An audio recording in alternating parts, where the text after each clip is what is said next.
wani irin kanshi nake ji a motar nan ne mutum ko dai kai. Wallahi yanzu yusra ta fita daga motar nan kamshin turaren ta ne. Ni ma gaskiya kanshin ya min daɗi. Babban yarinya kenan, girman ta ne wallahi.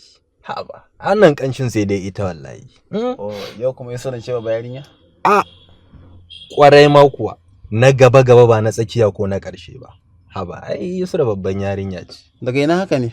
Wallahi Sadiq fa ina zo na a gida na ce bari in zo in ganka. Ai na gode da wannan ziyara da ka mun ta bazata.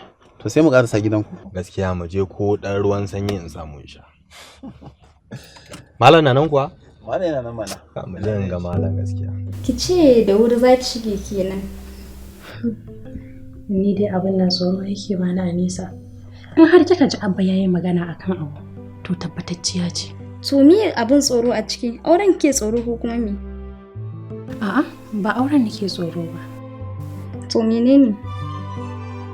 Anisa idan aka ce in yi aure wa zan fito da shi. So ai anan gizo yake saka. Gashi kuma ruwan ido ya hana ki yin saurayi. Ke ma kin san ba haka bane.